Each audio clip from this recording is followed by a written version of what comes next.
My name is Leonard Paul. I run the School of Video Game Audio, and I'm joined today by Elvira and Nicklas. They're Two Feathers Studio. Hello. And yeah, we're looking forward to having them talk a bit about themselves. And then after that, you can ask them some questions, and we'll just basically run for about an hour or so. And yeah, thanks so much for joining us, everyone, and thanks to Two Feathers. And so, yeah, if you can give a little introduction on who you are, a little bit of your background, and where you're at these days. Thanks. Sure. Thanks for having us. Yeah, thank you. Yeah. So we are Elvira and Nicklas, Two Feathers, sitting here in Stockholm, Sweden, right now, and that's where we started as well, but not in 2022, but in 2012. Yeah.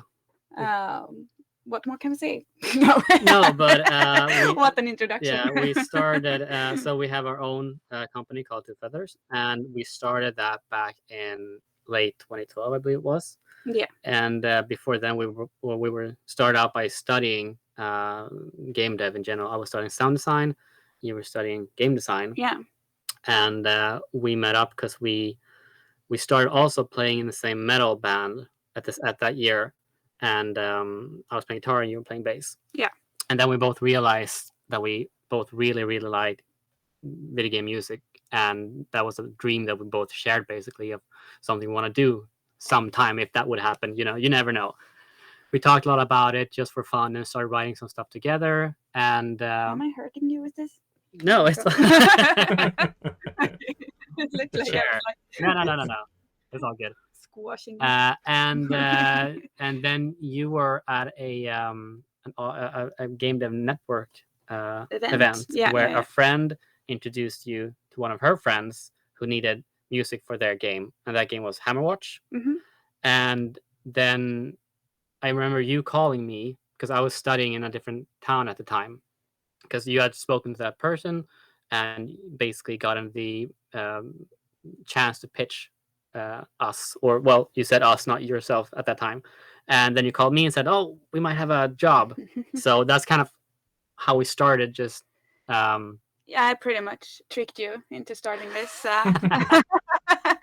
thing. Is like, we have a job now, we just need a company. I remember just being on the phone, was like, what just happened? But okay, so I just took a train up to Stockholm and we kind of started figuring out what does this mean, like. Yeah. And since then we've done that, Angry Birds 2, Vermintide 2, League of Legends, Metal Hellsinger, Wraith to Oblivion, Afterlife. What more? Origami. Yeah. Just lots of really cool games. So yeah, it's been great. It's been great, and we've done lots of sounds for that as well. Where I've been more of a technical sound designer, and you've been more of a pure sound designer. I don't know what kind of just a sound designer. And lots of music as well. So yeah, and we've been doing this for in January I think it's 10 years. 10 years. Full time, which is really cool. Mm-hmm. And that's us in a short. It was sweet. It was box. Not the elevator pitch. It was like elevator pitch plus. Yeah. Long elevator. Yeah, very long elevator. When you get stuck in the elevator. That's our moment. Nice. No, that's great. It's really nice to be able to find somebody that complements your skills, and that obviously you're able to work with a lot. I guess as far as sort of the most recent project, because it's nice that you're working on a project that's public.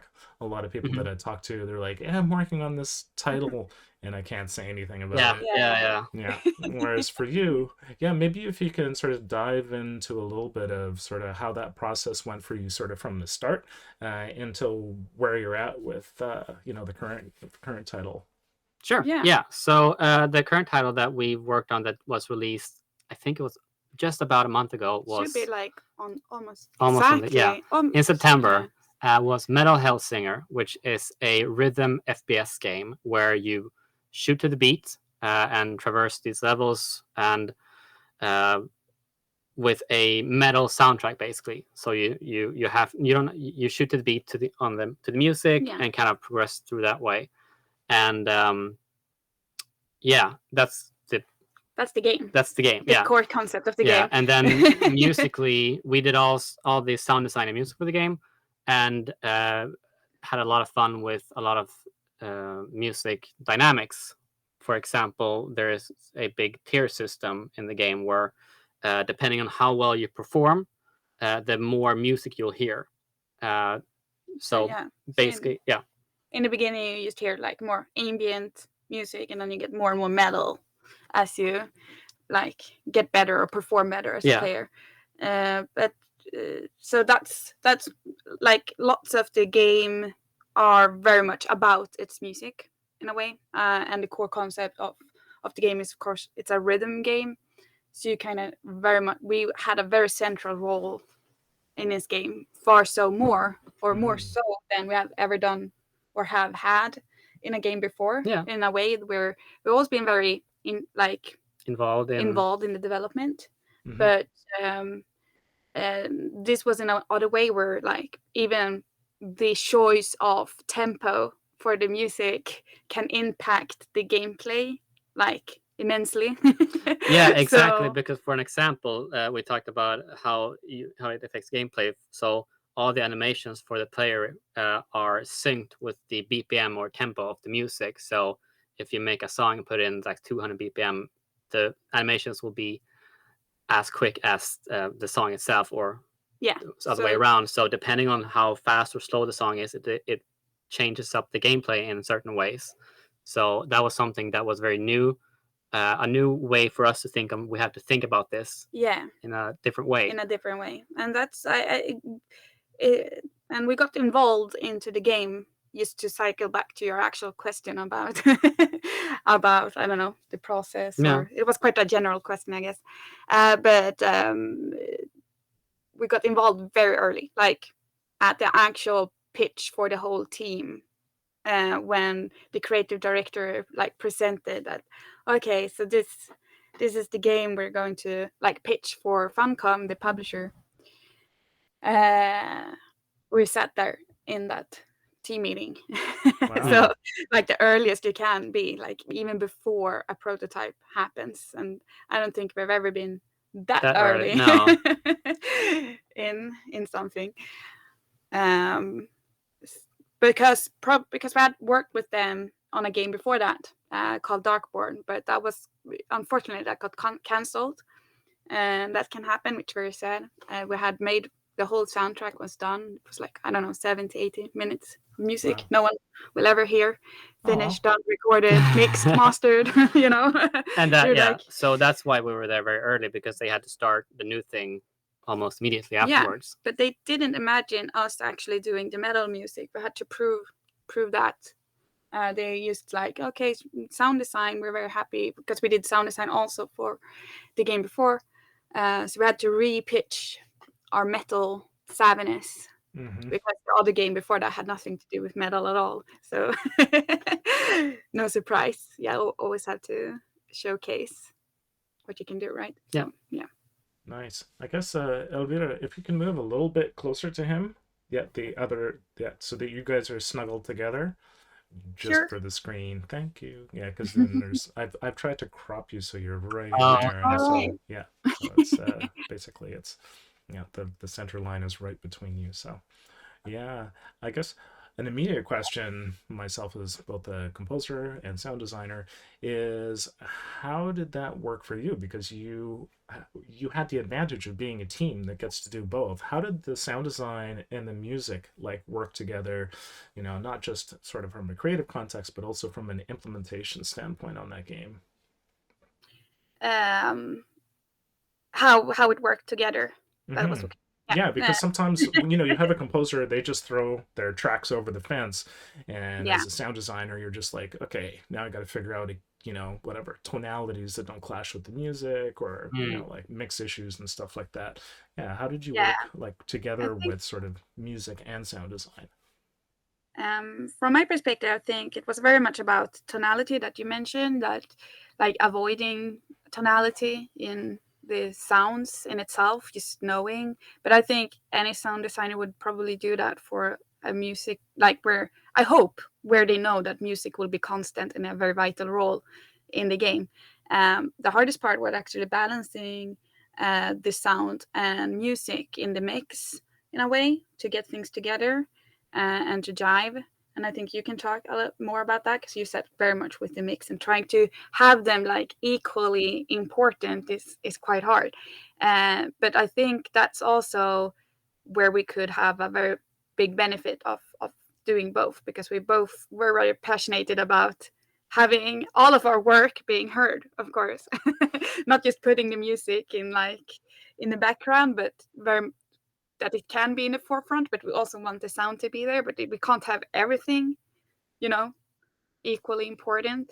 So it's very much like all the first person shooter elements that is important to you really needs to be heard so you get the game, while maybe that little lava over there maybe isn't as important as hearing the beat of the music and hearing an enemy approaching you and so on. Yeah, it was a bit more pick and choosy on which elements should be more prominent. For example, you were talking about more ambient stuff and environments. Maybe they aren't as necessary to be audible all the time, while making sure that all the guns, for example, in the game, not only was very much on point with the beat system, because you can. That was something was kind of funny that we kind of learned during the process, that you also usually design a lot of sounds, this big build up that, or something that's not necessarily placed on the very start. You want to have build ups and all these kind of swooshes and reverse stuff like that. That was hard in this game because you always had to make sure that the sound when playing on beat should sound on beat. So it had to be very like listening to these sound effects like just solo it's horrible sometimes, because it just like immediately doesn't build up at all. So and that was something I know that I added to a lot of sounds in the beginning, but every now and then I had to go back and remove, because now it's not aligned with the beat anymore, or when we are in beat, it doesn't feel on beat, and that was the gameplay feel started kind of losing the touch when that was there. So we had to go back a lot of the times to just cut the very start of each sound to make them very much like transients, like poof. And working on the different transients in the sound, frequency levels and so on, so it could cut through the music where it needs to. And the music being metal is a very noisy genre in a way, like lots of people might not be able to pick up the beat that easily from just the drums, because you have like a double kick going and maybe like a blast beating on who knows. We try to avoid those kind of things, but sometimes you can't help yourself, but that's why we had to kind of guide the player quite a lot as well, in both music and in sound, where we tried to help. So for example, the shotgun, all the different actions, that is not just the fire action, but you have the recycle action that comes in between each shot. Is also made so it is on beat no matter what the tempo you're in. And that means that you can find, if you're in the flow kind of thing, you will hear that kind of very rhythmic bam chicka bam chicka bam chicka bam, but you're kind of, so it helps you kind of get into it as well. But if you are offbeat yourself, that will also come offbeat. It's not on rails. It very much depends on your performance. But it makes so that you can hear where you are and if things feels good. I think for the mix stuff, we did some with the priority thing. We did do some snapshot and mixing stuff where the more music and dB you hear from the music and other things, the less of the ambience and so on. It would kind of push that down. So that's like a live side chaining going on. Quite a lot of stuff like that. Cool. That was actually our first question. Was asking about what about side chaining sound effects to music. So it does sound like you did that. We did a lot of that stuff. Because it's interesting, because not only is a lot of metal music and all these sound designs, there's also a lot of voiceover in the game at the same time. So we had to kind of figure out the best way to make sure that because you always had to focus. Like, what's the most important part is making sure you hear the beat and the music itself. So nothing had to really, nothing was allowed to kind of take away the focus from that. But at the same time, we have certain things like voice lines as well. So we tried a lot of things with the mix. For example, I remember at one point we did actually duck a lot of the music while people were talking, which didn't really work out. Yeah, So that's we, something you normally do. You duck the music a little bit, get the voice acting. People don't think about that as much. But yeah, in a rhythm game, you really but we think got a lot about of it. we got a lot of feedback on that. Like whenever that happened, people got thrown off from the Yeah. beat. Had really hard time getting back into it. So we removed it, and but when removing it, it was very hard to hear the vocal lines. So then we got the feedback like, we can't hear what they're saying. And we're So- like, oh my God. I think so we did do a lot of sidechain ducking in the end for the voice as well, for example, but we had to really it was a lot of testing iterations for the whole team, just sending out new Yeah. versions, new amount of ducking, all that stuff to kind of see like where does it feel okay. So I think We actually grabbed the team and started to explain the problem here, because that, like, at some point you have to realize, like, we can't solve this only by audio. We have to solve this actually by design as well. You have to place the voice acting in moments where, you know, the beat isn't as important to listen to, I suppose. So, like, because first, like, you have this narrator past the skull that is narrated by Troy Baker. And first we had lots of voice lines that was like, he started to do quips in the middle of battle or stuff like that. And that's where all this back and forth came in. And then we just decided basically that he's only really talking when there's no enemies. Right. And yeah, like at all, nothing during actual combat, just when you're like going from A to B, or right after you have cleared an area, or right before you go in, or right when you pick up a new weapon and stuff like that, which you never really do mid combat, just right before combat. And that meant that they cut lots of the manuscript down and that came from our feedback on this from the actual audio direction, that we can't solve this problem only through sound, because you will have either that, like, people complain that I can't hear the voice acting, or I can't hear the music. It's very hard to have both in a rhythm game. And similarly to just regular sound effects, we use side chaining and ducking on moments where you necessarily didn't have to focus too much on where the beat is. For example, there's this slaughter mechanic that when the enemy is at low health, you can kind of just push a button on beat and you kind of do a finisher. And that was a good time because that kind of took control out of players' hands. And then we could have cool sound effects where we lower the music because and it did its thing. And when it's back, and when you gain control again, the music is back to its original level. So we found moments where we could help out and the dynamics with the music and the sound effects, kind of make sure that it wasn't everything all the time, Yeah, there were moments we could find where the sound design could shine through. Yeah, and that kind of helped also just the general soundscapes feel to not as cluttered and 100% all the time. Yeah. Yeah, definitely. That's pretty cool. So for the mixing side, were you using like say Funcom's, audio engine, or was there a middleware engine that you're using? So we were using Fmod for the game. So a lot of the mixing was happening in there, all the sidechaining and all the stuff, and at times changing of frequencies with EQs, depending on which snapshot you're entering and stuff like that.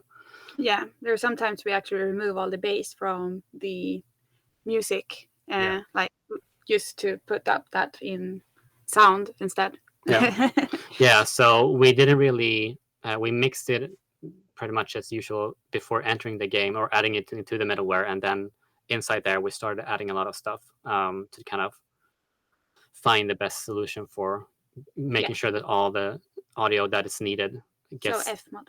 Yeah, so Fmod. Yeah, no, I'm interested in that because with the school we teach, Wise, Fmod, Unity, Unreal, and PD is kind of a weird one.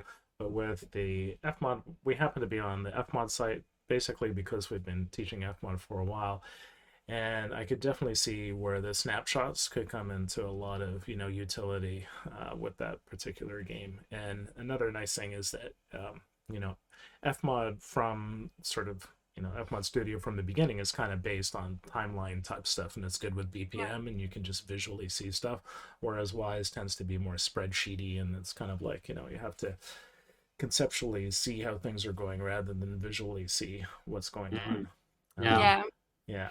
We have like two different preferences there. I always prefer Wise and the spreadsheety stuff, and you, Yes. I think, prefer the. Yeah, I like over the clarity. Yeah, I guess for me, I'll balance it out and say that I like both, because for me, I think that it's like learning a different language. They have strengths and weaknesses, and it's just sort of, kind of the way that you think plus the way that you work.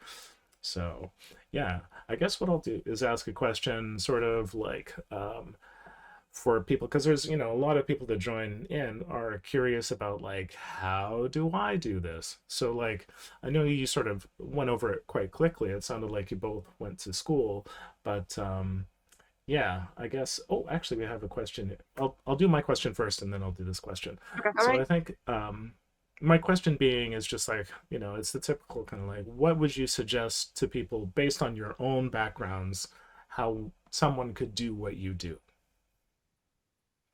Cool. Cool. I think it's always a tricky question. I've always given out like different answers almost every year. It feels like as you learn something new each year, and it's hard to reflect exactly what did we or I like do right and what did I do wrong that didn't matter maybe, but would have mattered in some other, but this year's answer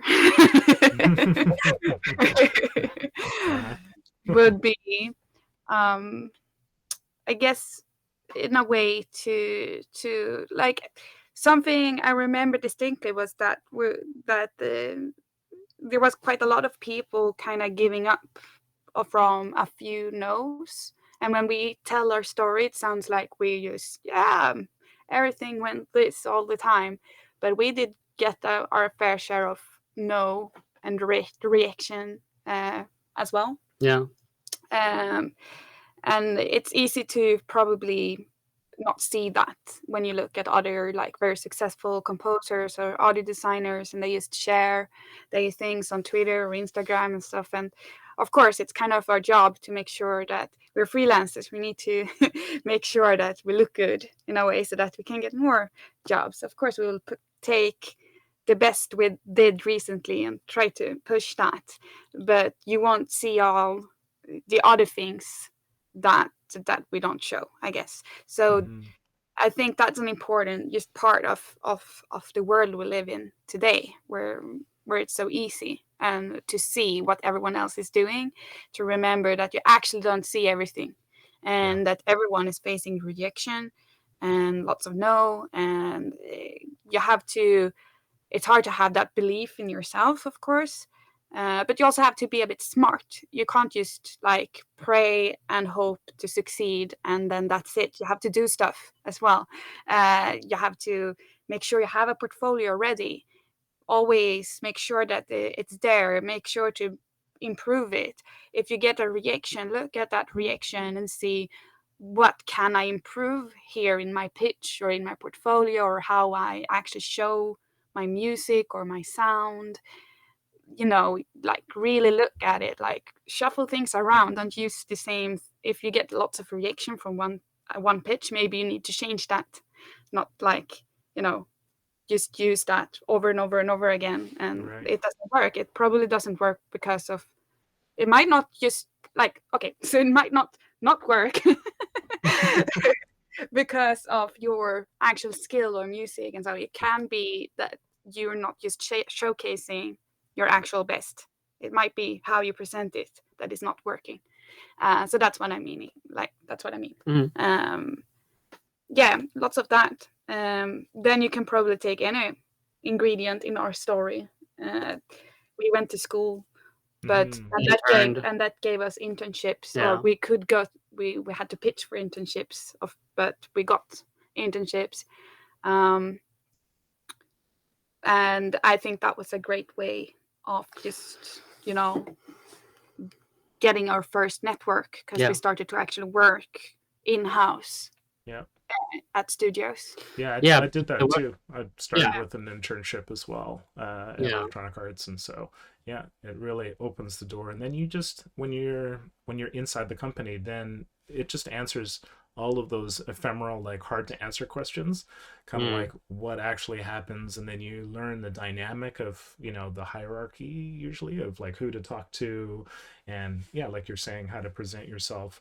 I was semi-recently in Oslo for the Game Audio Norway, and that issue of rejection, that was actually a question that came up in the first talk, and I asked the presenter how they deal with it, and he answered it in a very similar way, just basically saying like, basically take the information. You don't need to regard it as a personal attack, but more see it as like a thing that you can reflect on and take bits and pieces out of. Sometimes you don't need to take all of it. Sometimes rejection is actually, a lot of times with the industry, it's just that there's no current window maybe to work with that team and whatnot, and it has nothing to do with you. So I'm sure you've encountered a lot where you submit something, it doesn't happen, and then later on they call you and you're just like, oh, cool, and you didn't even have to submit for that particular gig. Like that happens a lot. So it's sort of like planting seeds, and so to not take rejection and it's like, oh, it's me, it's more just like, hey, just see it as an opportunity to sort of polish yourself. And like, once again, that's what I try to do at the school, I really, to help with reels and portfolios and stuff like that. So I really like what you say about planting seeds there, because for example, just what could be a good thing about rejection is something like talking about, because if you don't get those rejections, those seeds might not never be planted, and people might not know about you. But if you do it at a certain time and you start, it's also that begins to start becoming a networking question. But a rejection could just be a new contact as well, which will later contact you, like you mentioned yourself. So there's a win in that reaction as well. At least you got the chance to pitch. Yeah, exactly. And maybe it was a good pitch, but they just don't have room for it. But now they know about you. So we have done pitches that didn't work out at the time, but like 5-6 years later down the road, we have gotten a gig. Not through that same pitch, but through that same contact that we got from that whole process of pitching and something. And it's of course hard to get into the room of pitching at all. Maybe. But then you just have to kind of show up and insert yourself into those situations, even if it's scary, I suppose. Yeah, we have I guess it was a follow-up question for the Hellsinger stuff, that I'm curious on different weapon systems would inform your choice of instruments. So for machine guns equal, heavy beats and stuff like that. Was there sort of a correspondence between the music and the sound effects like that? It's not really. We talked about instruments as weapons, or in that way, but it's not like direct. We did try out quite a thing that was like direct reference to certain instruments, like having crash cymbals on the fire beat, or things like that, just doing some fun. But it just sounded too quirky and too kind of comic reliefy for this game in a way, or it didn't sit right into like the audio and music direction, and it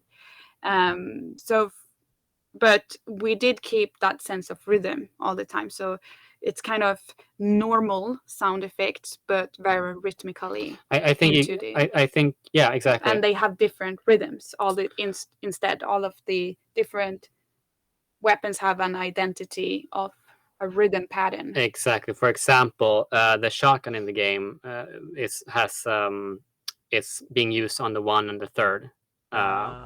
So it's a boom, boom, for example. So you kind of had to design the sound based on that, and making sure that the music is kind of gelling with those kind of elements. And then you have weapons where, for example, the dual pistols is always on each bar. Each beat.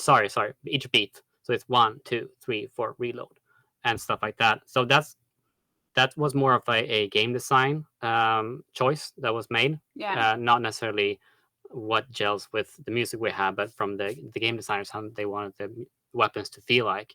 But And we did have a few funny tests of that, like triplets and stuff like that. we but did, it was- yeah, No one Yeah. could play. Really, Yeah. it's a dubstep drops. exactly. One thing with the music that we decided quite early on was everything should be a 4/4, to make sure that Right. everything, all the weapons gel well with the music and all the environments and stuff like that. So It was easiest to start there. yeah, I'm not quite sure if that answers your question, but we kind of focused on certain elements of maybe, let's say, the drums in a way, like, Yeah, but not necessarily, musicality. yeah, the musicality of the drums rather than other instruments, and made sure that the music worked with these different ideas on how the weapons should behave. Yeah, so in that way they are played as an instrument, because you have that, like you said, on each beat, or every 1/3 or 2 or 4, and you have some weapons that go only 1, 2, 3, and then on the 4th you can't do anything. Yeah. Stuff like that. And we have a few things like that. Yeah. Pretty much. Yeah. Well, I guess a follow-up music question. Have you ever been asked to write in a style of music you weren't comfortable or unfamiliar with writing, and how did you handle that? I just want to like say every single game. I know that feeling too. Not a Yeah. single game. And that have been the actual music style that I thought I would write as a music composer, actually. Yeah. It was not my focus area when I started. Was like I'm a huge like JRPG fan, so I was really like, I just want to do that kind of music, and I hope that's going to happen. 10 years later, it still hasn't happened. Has not been in that. Like the closest had probably been like Hammerwatch and maybe Origami, but in a way, but it's still not really that, childhood dream of that kind of music. Yeah. But what we usually do before, when we are asked to write for a style that we maybe it's not our well, what you could say, A forte. It's a lot of research, basically. I mean, you still know how to write music in general, so you can still apply that to a different genre, but knowing what different elements that could be more suited for that style is very much just like researching a lot and finding out what is the core that we should be looking for here. Yeah, and fuse that together with what we can do. Like, Yep. you don't have to go 100% kind of into, we have to be 100% authentic if we are in a fantasy world, anyways, a made-up world where we set our own, audioscape and musicscape, and in a way, it maybe is one thing if we really try to be in a certain place at a certain time on actual Earth and do that historic kind of thing. Maybe then it would be better suited to ask composers who would be very good for the various areas. I don't know. Mhm. But I think what we try to do is usually like take lots of influences, the same kind of inspiration influence that the game are itself doing, and then try to build this made up world and and fantasy that you can immerse yourself into, and that gives a bit more leeway when it comes to the genre of not being an expert in it, but like fuse it rather. Yeah, I think that comes to where if I have, something I like, say a while back, it's like 10 years ago now, I needed to do a chiptune soundtrack, and I really loved doing, sort of, this kind of thing, but the two composers were very talented. So for me, basically, the inspiration is kind of driven by fear. yeah. So a lot of it was trying to figure out for me how to own it. So it's kind of like, okay, I can, it's like kind of trying to play the guitar with, I don't know, 2 fingers or something. It's kind of like, okay, I've got this how can I make this work in comparison to like just, basically like amplify my strengths, decrease my weaknesses, but also like, yeah, kind of own it so that when I put stuff out there, it's just like, yeah, maybe this is not the sort of typical stuff, but this is also me. And I think that that's, as a composer, that's what you want to do, is, express yourself in an artistic way. Yeah. And I think that's usually the most interesting. I think that in the end is what people really enjoy listening to as well, because just trying to make this very, very specific thing without your own style to it, maybe I don't think that's necessarily like you just try to copy something. Maybe that's not necessarily as interesting. I think that having your personal touch to it is what makes it unique in that style. But if a game dev really wants like this extreme, like it should really sound like this particular type of jazz or this type of disco music or this type of if they really want that, then it could be go with composers that have shown that they can do that.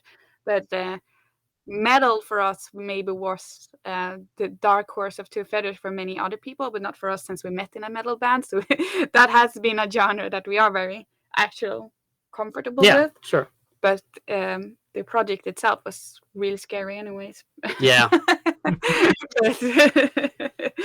Yeah, I guess that brings us to the next question as far as like, I guess this will be a question for, because it sounds like can sort of split it in half, is that as far as on the music composition and sound design side of things, what are sort of the most challenging aspects of that? And then on the implementation side, what's the most sort of challenging aspects of that? The most challenging aspects of the first one was the more music and sound creatively, or yeah. You want to go first? Yeah, I'm trying to figure out. I think it's a bit of what I touched upon before. Is for me the big thing was the mixing, because that was a huge thing. But yeah, that's maybe also the was it a question regarding Metal Hellsinger or just generally? Just overall, yeah. So mixing that is pretty tricky, especially that was something described. I noticed it very thoroughly in Metal Hellsinger, at least, that it was just such a big back and forth project in itself that needed so much people to kind of give me feedback on, which was nice, but it took a lot of time to kind of make sure that everything that was necessary to be heard was audible enough, and making sure that all these odd noises that maybe could just took up space at bad times would not be as intrusive, I suppose. That was a big thing for this one, and for me, I think now thinking a little bit about it, but I think it's like a more personal approach to that. That is the most challenging thing with anything creative, is to push through when you don't feel like it.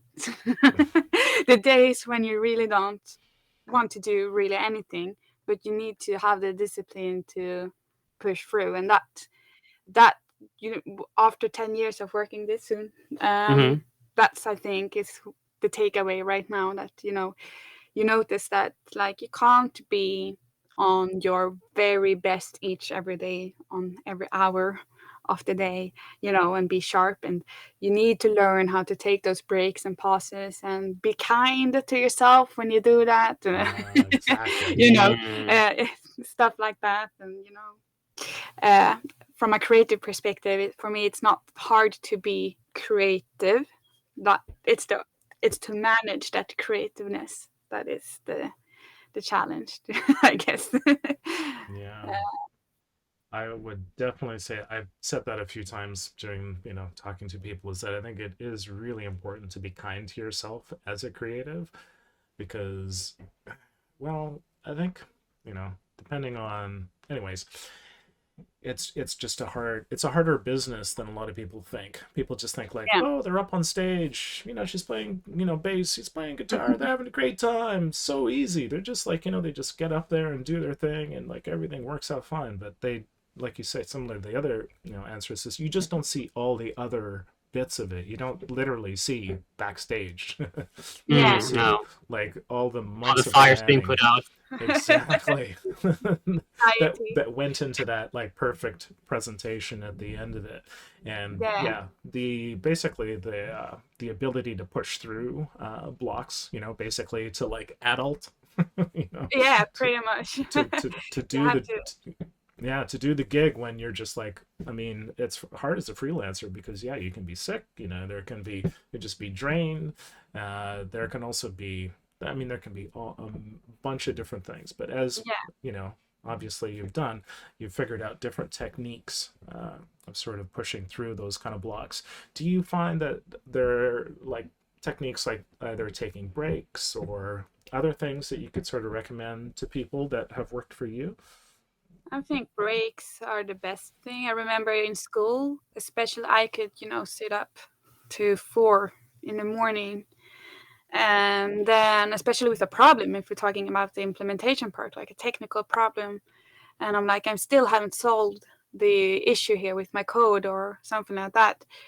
And then I go to bed, sleep on it, and then magically, Yeah. the next day, just the five first minutes, I'm solving it. And I'm like, what was all those 5 hours in the middle of the night for? If I could just have gone to sleep and solve it. Uh, it took me years to like understand that really. And having those like breaks, and it's the same creatively with audio, to like rest your ears a bit if you're struggling with with a piece and you feel like, I hate it, I hate it, I hate it. Why do I hate it? I don't know why I hate it. Then it's time to just like take a step back, close your door, Yeah. do something else, to just go home. I don't know. Or if you are home, do some other ritual that is like closing it down and get off it and do something else for a little while, and then get back to it either the same day or the next day. And just to add to all of this, I agree with you. And adding to it, I would also say that it also is one of these shows that are super fun, and you kind of want to sit and do it a lot of the time. And when I started up, I was I could easily work 10 to 12 hours a day and be like, oh, but it's fine, I'm just enjoying it. But that kind of work environment will lead to these moments that you're talking about, like where you will have to take breaks, because you're not going to, you might do a lot of stuff, but you're not necessarily going to get better if you proceed doing that for a long period of time. It's just going to get more to the point where you're not liking the stuff, you're not making better results. So yeah, Yeah.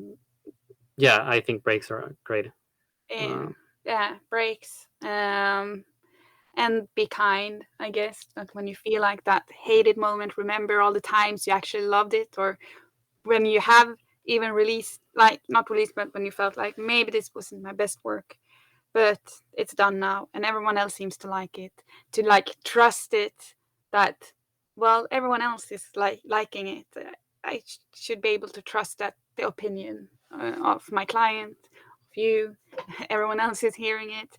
You know, not bash myself down, because that kind of negative feedback loop or cycle that you know do to yourself then will hinder your next work. Like, it's better to try to approach it a bit more pragmatic, sometimes, to not take your own work so personally all the time, you know. Yeah, yeah, It's that's not that's to do that when it's not. exactly part of being kind to yourself, but it is very difficult at the end of a project because you've heard, the sounds, the music so many times, Yes. and by the time you get to like sort of pushing it out the door, I mean, similarly, I'm sure it's just, it's good to take a break from the project too. But unfortunately, in the current day that we live at, and as well as yourself being freelancers, is that you also need to be doing the marketing push at that time too. So Oh, how do you deal with that, where you're just like, okay, the game is like kind of done, but also marketing, like how do you sort of do that dance between the two? we're really bad at Poorly. marketing. Poorly. Okay, so stepping on a But lot of toes. it's interesting because it's like you're saying you're finishing up a project, and you know that soon you really should do some marketing. But at that point, you're also focusing on the next thing that you're working on. So there's no real, at least for freelancers, there's not really a moment where you kind of pause for a couple of weeks and then go start the next project. But At that's least how been for us. At least for us, we usually We try to line something up at that like, you know, yeah. what do you call segue or Yeah, well, going from yeah, this, no breaks in between, just to make sure that the work keeps rolling. So for our and I from our I think recently, what for example with Meta Hellsinger, I think we were a bit better on it because we tried to do a lot of the marketing at the same marketing beats as the publishers did and all that kind of stuff. And I think still we didn't do pretty No. much anything. It was we were just lucky in that sense that it's a music game, so they wanted to talk about a lot about the music.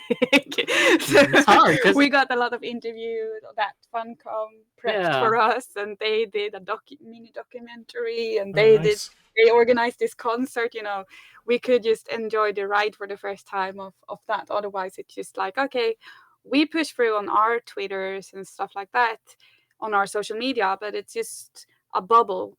But I think it's important then to remember who your bubble is for, I suppose. That at least we're very bad to, I think, reach outside our like game development bubble.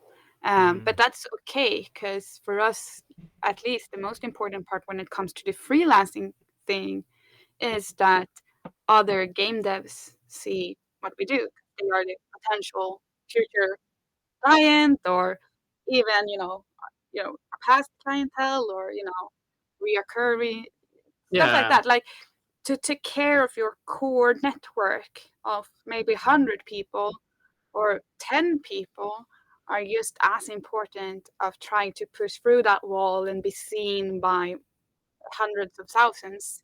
I mean, hundreds of thousands fans might not translate to an actual new gig anyways. So it's more important to just like foster that kind of, or nurture that kind of core network that you have, which is easiest to do locally first, actually, and not see even if we live in a very global world and society, it might be actually easier to see what is closest to you when you start out, and try to see if there. I know that sounds a bit like it's not every country that have a lots of game development going on, but even so, there's probably something. And it's easier if you show up, see if you can find some kind of network event there, and so on. So yeah, that's our PR style in a way. We do most of it in person, showing up at different events and trying to talk about the games we have worked on, and then add those people that we meet to our little growing bubble. So I guess the question that I have here is, as far as sort of sequencing, how do you sort of, as freelancers, networking sometimes of sort of how do you go about looking for a new project, and how do you pace your sort of evaluation stages as you work with companies along the way? How we go about finding them, or just the process of pitching and so on? I think both actually would be good for people to hear that are interested in being game audio freelancers. Yeah. I think when it comes to thinking about freelancers, the first thing you should think about, if you want to start going into freelance, is not forget that it is also a company you will have to, drive. You have to be an entrepreneur. It's not just the skills of music and creative. And if you are not keen of liking that kind of things you need to do, it might be harder to become a freelancer. In that sense, there might be a set of skills you have to learn, but you can learn them by doing. And now I will talk about those. And that is not just it's a very easy to use here, network, but what does that really mean? Is it like firing lots of PMs to LinkedIn people, or different, those kind of things? I don't know, but it's more about investing your time, effort, and money into things you really think will pay back into your network or into actual real gigs, and really think about a step plan. Have a plan of these 5 months, not just, oh, there's happening something tomorrow and then willy-nilly go there. Like, have an actually, plan for your future, just like a company would have. And like, okay, so I will go to this event here and I will have these things prepped for that event.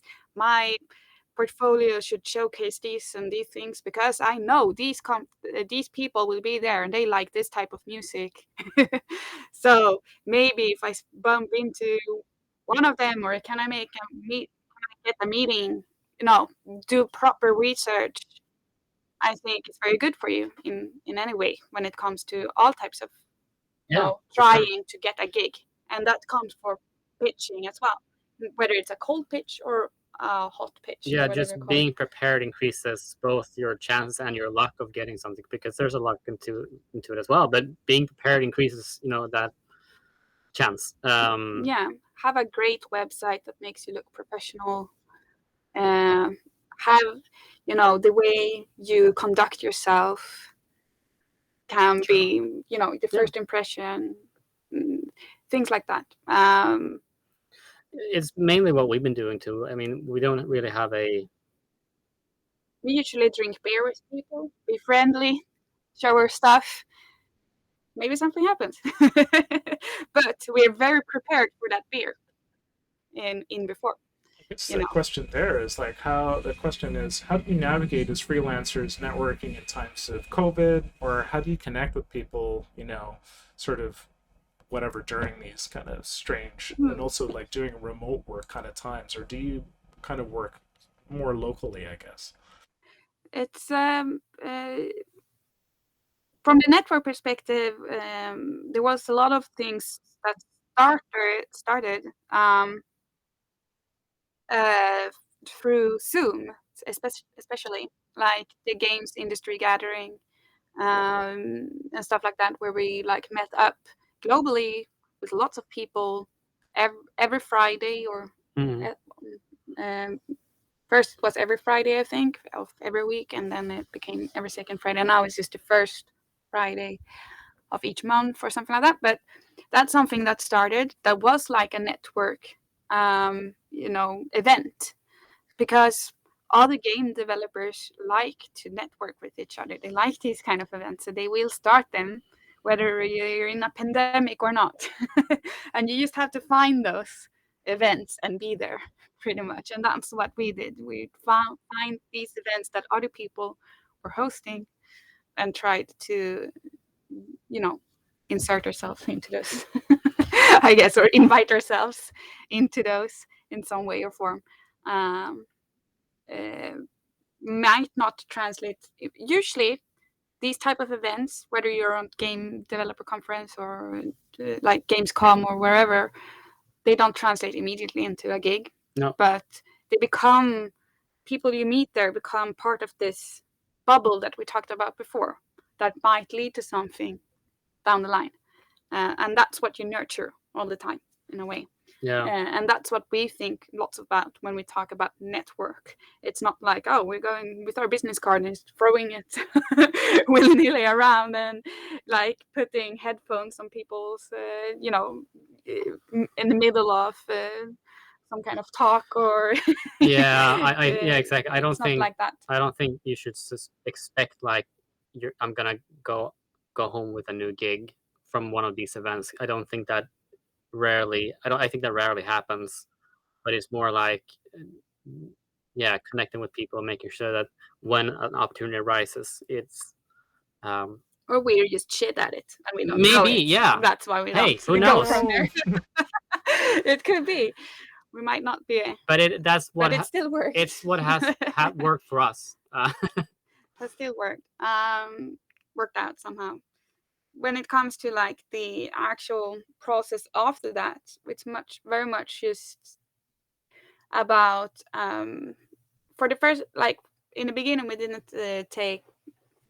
didn't got paid for pitch demos, but now we ask for that.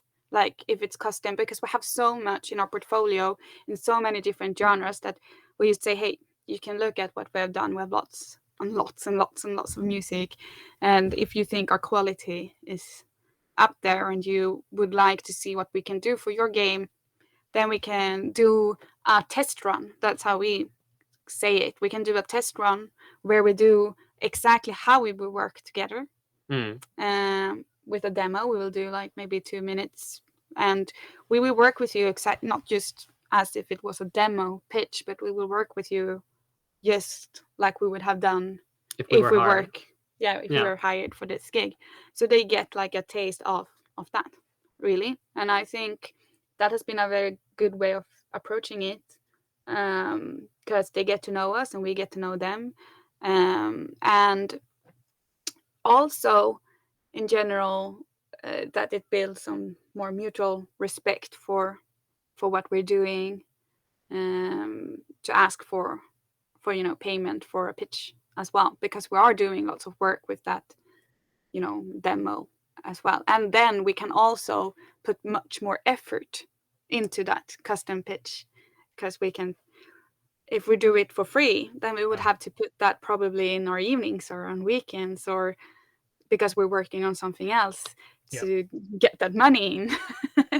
But if we get paid for that work, then we can put much more effort into it. But I think it's harder, of course, when you're starting out. But if you notice a time where you can transition over to that, do it as fast as possible, because it's a much better way of approaching, much more healthy in every way as well, to have that like test run, like I don't know the English word, provanställning. Yeah. Whatever. Well, I think that's fine. I think maybe proof of concept might be a bit of a, because you're basically wanting to have, but you've already explained it. So as far as the English word, we kind of know what's going on. But I think proof of concept from I mean, I know German. I don't happen to know. Is it Swedish? Sorry. Yeah, Swedish. Okay. Yeah. That I think that might be a bit of a sort of a translation to that. Yeah, and test hiring or test. Yeah, probationary period sometimes. Yeah, sure. Exactly. Yeah, like more like approaching it like you would be if you were going to be an actual employee of the company, that you have a test run of first in a way. And we try to approach it in the same way, because there is some truth in doing that, both from the employer perspective and the employee perspective. Yeah. Cool. Well, I'll say to the people that have been joining us, this has been great. We've been going for an hour and still going strong, which is awesome. So hopefully you can join us for a few more minutes just to wrap out the last few questions. And so, I'm pointing over here to the YouTube. I know you can't see it, but anyways, thank you so much for everyone joining us on the YouTube stream. And of course, we'll have a copy of this available in case you're happening to be joining us in the future. So this will be available because there's lots of great information here, especially this doing paid demo stuff as a freelancer sounds like a great approach, because you get buy-in from the developer as well as yourself, and it just sort of strengthens that sort of business relationship. And once again, it might be one of those things, like say maybe there's 2 or 3 others or whatever that are also pitching for this, that they'll probably keep you in like a hiring pool in the future. And because they've already paid out for a previous project, they wouldn't necessarily do this sort of like proving ground kind of thing the second time around. They're just like, hey, we already know, we didn't happen to go with you on the other one, but we're totally wanting to work with you on this one. There's a question asking about as far as style. So what's your process of coming up for the tone or style of music for the game? Have you ever had to go back and rethink, the tone after hearing feedback from the client? Yeah, many times. No, but it's very hard to kind of nail something on the first idea. Like, for example, a lot of times where we mentioned before that we on Metal Hellsinger, we were there super early. That doesn't necessarily happen all the time, but you get in early-ish usually to a project, and you start working on music that kind of fits where you are at the time. and that doesn't necessarily mean that it's perfect when the game is becoming more fully realized. Maybe it's a different type of instrumentation you need to do now, or just that the tone of the game has changed and now the music has to follow that. Yeah, sometimes it's hard to be too early with music. Yeah, at least. sure. You want So more of the tone in the game to be settled before you start, really. yeah, I think that is one thing that we usually do when it comes to that, because we know that that can happen, is we rarely start with something big like a main theme, for example, because we know that we don't know what the main theme of the game is probably yet. Yeah, but just a funny anecdote is that that's always what they ask us to pitch. Yes, though. of course. While we say, but the game is not that close. It's not. It's far. Shouldn't be the It's first too thing you far do. away to kind of get the feel of what that should be yet. So we should try and start with something more not as interesting. not well, interesting. I would say not as extreme, for maybe more Like subtle one level music. Yeah, level music, some combat stuff, just to kind of get a feel of the game flow more. Like what kind of music do we need for the game to feel good? Like, what's the tempo of the combat, for example? We're very much keen on nailing not just the genre and vibe and atmosphere, but also the pacing of the game. How does it feel to play with? It's first and foremost a game, right? It's an interactive. And when you've done that, you thing to start, and when you do that, you continue with more music, and that's when you kind of start to hear or feel what the tone should be. And most of the times we do go back and change stuff on the previous ones, because you know more about what the game and the music now at that time. Yeah. So but it's rarely that we do a total tone shift where we go from one genre to the other. Often we discuss kind of a general ballpark, like where we want to be. Like, okay, for a metal game, we're obviously doing metal. What type of metal, though, that we have to figure out. For this game, we're doing some kind of dark jazz thing, like we did for Renata, which was a co-composing gig for League of Legends, and that was like, should we go more jazzy or more the darky part? Where should we go with this? Are we straight? We had a general idea, but there was more like trying to find a tone. But we do go back a lot of times, because soundtracks usually are quite big in minute wise and all that kind of stuff. So I would be surprised if you kind of nail it at the very start. But the more you work on it, the more you understand what you're trying to do. So yeah, we go back a lot of times to kind of fix stuff. Sometimes we're really lucky though, and sometimes don't have to. Like, we nail it immediately, and that feels nice. We're like, oh, yes. For me, I've run into a thing when working on a longer project. Sometimes I found that the developers kind of get stuck with the temp score being the stuff that's kind of like more scratch kind of stuff earlier on. And I even had an incident where there was a bug that went into the layering system, and so a lot of the stems were actually missing, and one of the developers really liked that version, so it's just like, oh, okay, well, I'll keep that in. It didn't change the tone, but I'm just saying sometimes the developer will have input where sometimes on the other side of the fence, it's kind of good also to push a little bit to say like, well, actually, I do feel like the tone has moved in this direction, so maybe I could show you a little bit how that works, and I'll basically replace this one and basically give you a polished version that fits in with the family of all of the other songs and the sounds that appear in the game. Yeah, for sure. We've noticed a lot of times. Oh, sorry. No, go ahead. No. Similarly, what you're talking about, something that we notice a couple times is, the classic case of demo sickness. But like before, it's similar to what you were saying. But then before you start mixing, and you have the final product, it's like, well, and even recording and so on. Yeah, because sometimes, just like you're saying, a lot of the old stuff is like they've been listening to it for such a long time, and when it's done for real, it's like, well, I like the old take. It's like, oh no. like we usually set up and I think this is a good advice for anyone, no matter where they are in their career, and if it's music or if it's art or wherever, really, is to set boundaries and rules in how we're going to work creatively together, uh, in a way. And we usually have the kind of boundaries and rules set in that this is the process for each track, and when you have approved this demo, you can't 2 years from now just change your mind, about that right before maybe doing something else. Maybe because we have noticed that, like, oh no, they are going to record and finalize this, but I've had this feedback for years. Now it's my time to do it. And then suddenly we get to hear, from different maybe developers in the team or something.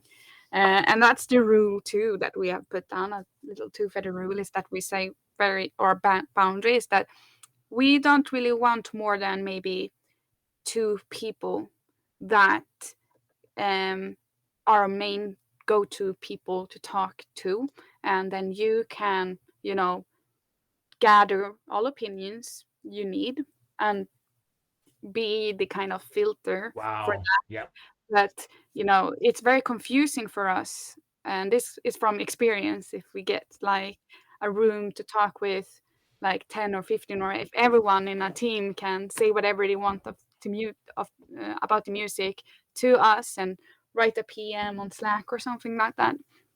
And it's easier if it's that filtered through someone, and it's easier for the creative work for us to focus. Also for us, that feels like, okay, we are focusing on making this person happy, even if that person is representing representing a lot of other people. It's much easier creatively and emotionally to just focus. Let's try to make this particular person happy with our work, in a way. And I think that's my 2 little advices about something. I can't remember how I got into this, but But that is a great, like, both we actually had a comment from the stream saying, Katrine says it's probationary employment. So Right. that's Yeah. the translation. Right, okay. Thank you. Cheers. And so that's a huge topic. But then, like, as a freelancer, very important to, you basically get paid for that, if you're basically working, to get paid for your work.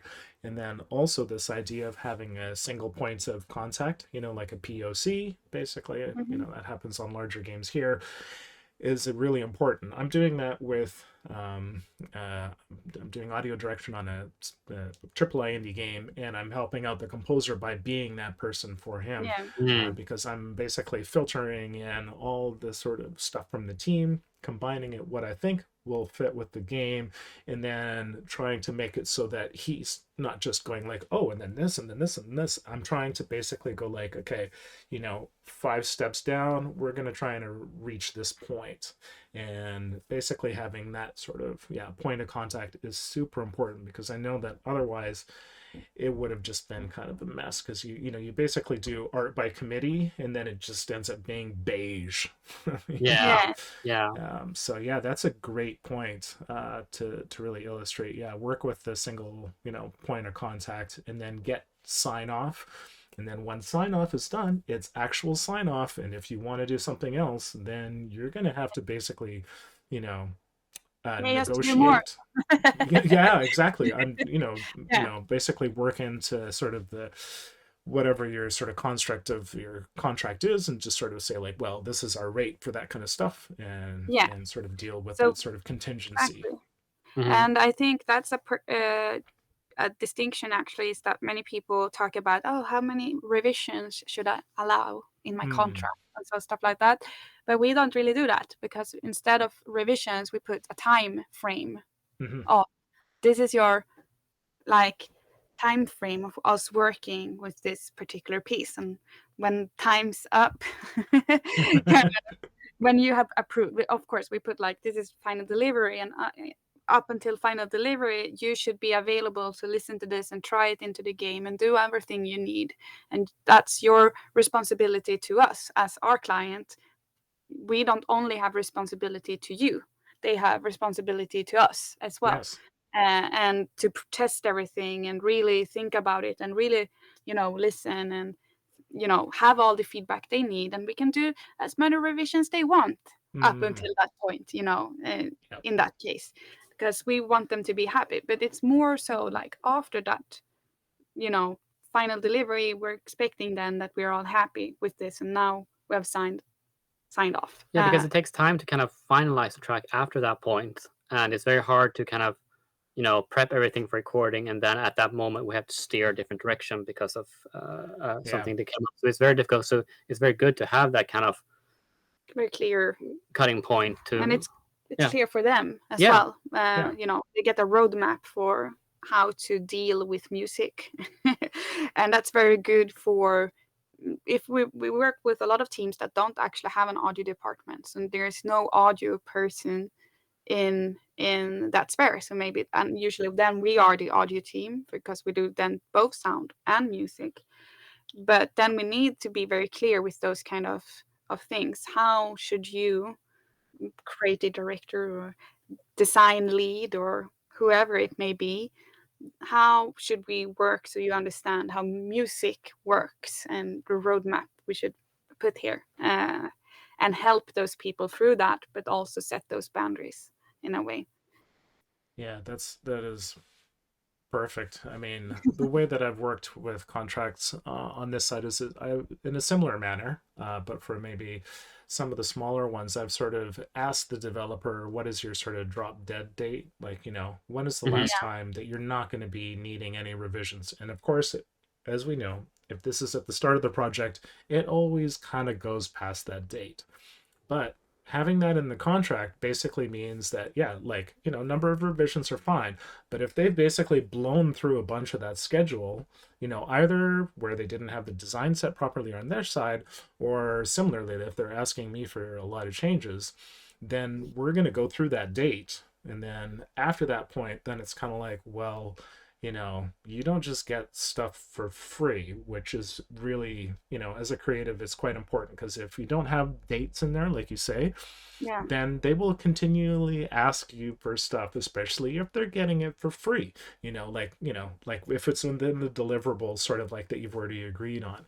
And so it's, time, I think, is a great way to basically, encapsulate that and make sure that you're not hemorrhaging out time. And then, like you say, when you're dovetailing or transitioning between from that project to another, you can also basically express that to them. It's just like, look, if you're dragging, if you're continuing to polish your game, I also have other stuff that I need to be working on. So if we're going to continue to wrap yours up, you can understand that I'm going to need to get more help with this.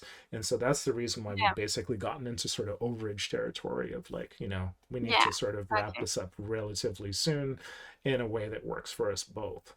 And that sort of negotiation process, if you set it up ahead of time so that there's a date and time, Much better. it's so much better. It's easier to have everything there in the contract. We even put up our rates that would happen right after our deadline.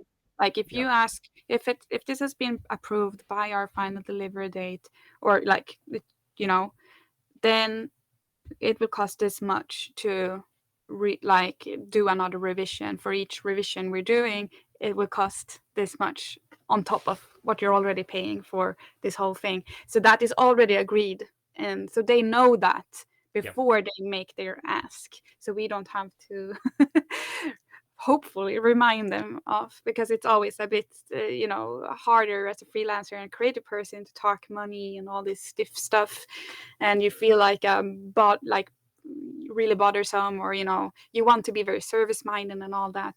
I think for us, this framework that we have set up really allows for all that. We do all of that in the beginning in our contract and have this framework, and then during this time we're super service minded, and we try to be, of course, after also, but we don't have to, you ran out of the revisions you want to do, you can't give us more feedback. That's not what we want to achieve. with, our business relationship. That's not what we want to do. The thing it's all boils down to is that we just want to get paid for a fair amount for what we're doing, right? Like, so we're not ending up with, we have worked so much so that we ended up with, like, I don't know, $5 an hour as our hour rate, because we worked so much on something that all of that minute rate just suddenly, shipped down to a ridiculous hour rate.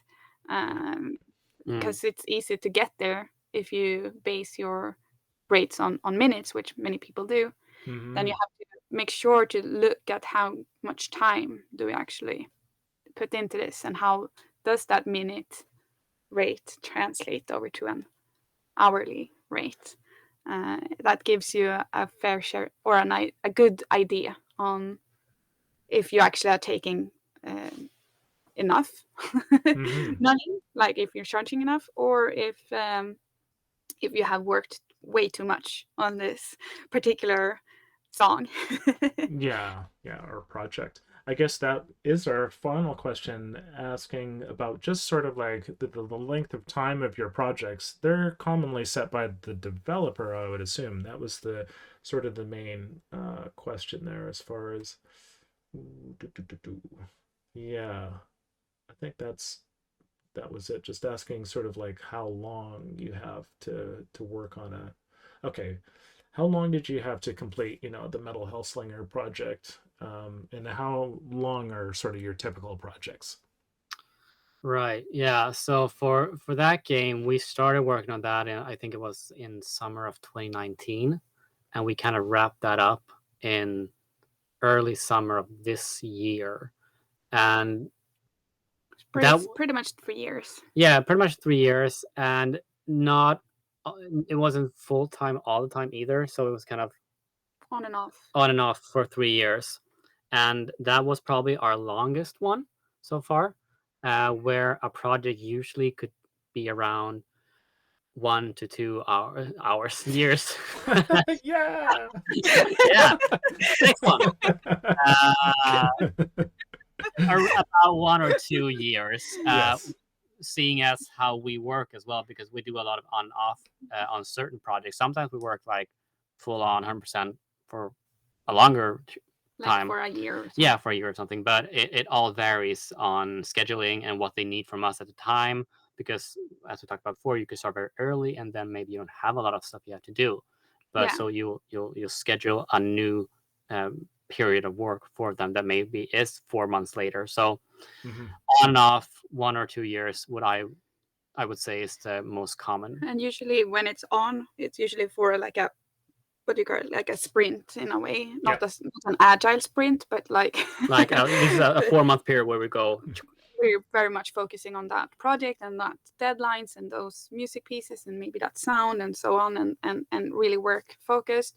But we can also sometimes have a project going on that is constantly ongoing, but we work maybe 30% each month on that project, and that's the need they have, and that's the format that would work for them better.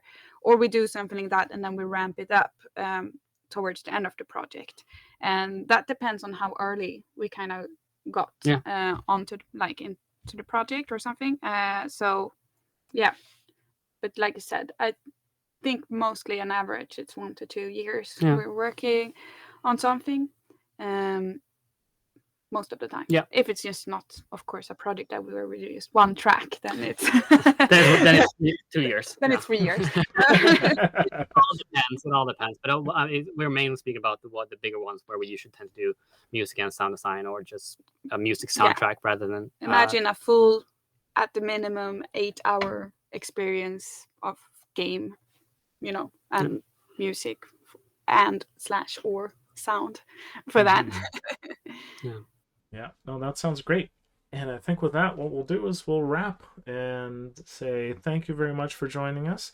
Thank you for having us. And Nicklas. Yeah, it's been super fun. And thanks everybody over in YouTube land joining us, either now or in the future. No, this has been great. So thanks very much. My name is Leonard Paul. This is the School of Video Game Audio, and this is our question and answer that we run, every once in a while. And it's so great to have you join us. Thank you so much. Thank you. It was great. Perfect. Okay. Bye. Bye. Bye bye.